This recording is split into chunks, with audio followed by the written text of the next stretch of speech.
விவசாயம் ஒரு தொழில் இல்ல. ஊரை காப்பாத்துற போலீஸ் மாதிரி, நாட்டை காப்பாத்துற மிலிட்டரி மாதிரி, மனுஷனை காப்பாத்துற விவசாயமும் ஒரு சர்வீஸ் தான். வணக்கம் அக்கா, என் பேர் வந்து பவித்ரா. நாங்கள் மதர் தெரசா வேளாண்மை கல்லூரியில் இறுதி ஆண்டு பயின்று வரும் மாணவிகள். இங்கே நாங்கள் கிராமத்தங்கள் திட்டம் ஒரு பாடப்பகுதி.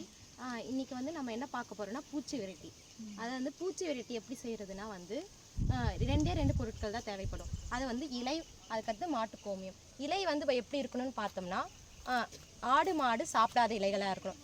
அதை எடுத்துக்காட்டாக என்ன பார்த்தோம்னா நொச்சி, ஆடத்தொடா அந்த மாதிரி இலை யூஸ் பண்ணலாம்.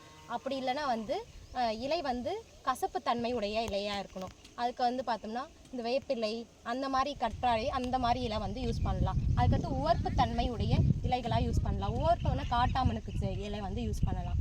அதுக்கடுத்து உழைச்சா பால் வரக்கூடிய இலைகள், அதை பார்த்தோன்னா எருக்கு, ஊமத்தை, அந்த மாதிரி இலை யூஸ் பண்ணலாம். அதுக்கடுத்து மாட்டுக்கோமியம் எடுத்துக்கணும். ஃபஸ்ட்டு பார்த்தோன்னா நம்ம என்னென்ன எடுத்துக்கிறோன்னா, இது புங்க இலக்கா, இதுலேருந்து 2 கேஜ் எடுத்துக்கணும். இப்போ நம்ம எடுக்க போகிறது 5 இலை. ஒவ்வொரு இலையிலையும் பார்த்தோன்னா 2 கேஜ் எடுத்துக்கணும். ஆமணக்கு, எருக்கு,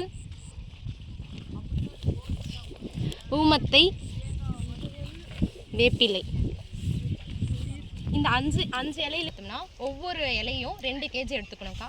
அப்போ மொத்தம் 10 கேஜி இலை எடுத்துக்கிட்டு அந்த 10 கேஜி இலைக்கு பார்த்தோன்னா 12லேருந்து 15 லிட்டர் கோமியம் யூஸ் பண்ணணும்க்கா.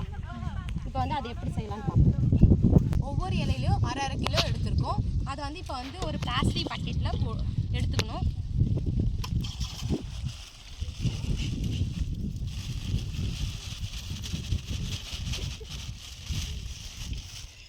இதுக்கு கோமியம் கலக்கணும்.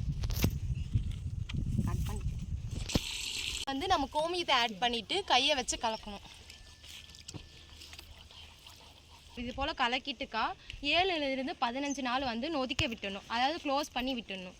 அதுக்கடுத்து 7லிருந்து 15 நாள் கழித்து பார்த்தோன்னா இதை வடிகட்டி தெளிக்கலாம். இது தெளிக்கிறது மூலியமாக பூச்சி கட்டுப்படுத்தலாம். அதை எப்போ போடணும்னா பூச்சி வரத்துக்கு முன்னாடியே நம்ம ஒரு வாட்டி தெளிக்கணும். இதை தெளிச்சா கட்டுப்படுத்தலாம்.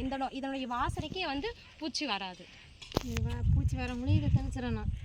செடி வச்சதே அப்புறம் பூக்க பயில தானே பூச்சி அதிகமாக வரும். அதனால் இது தெளிச்சோம்னா கட்டுப்படுத்தலாம். சரி, எல்லாருக்கும் வணக்கம். என் பேர் கல்யாணி, வாதிரிப்பட்டியில் இருக்கேன். தஞ்சாவூர் பஞ்சாயத்து எங்கள் பஞ்சாயத்து. நான் விவசாயம் இயற்கை விவசாயம் பண்ணிக்கிட்டு இருக்கேன். இப்போ பூச்சி விரட்டி எப்படின்னு எனக்கு தெரியாது.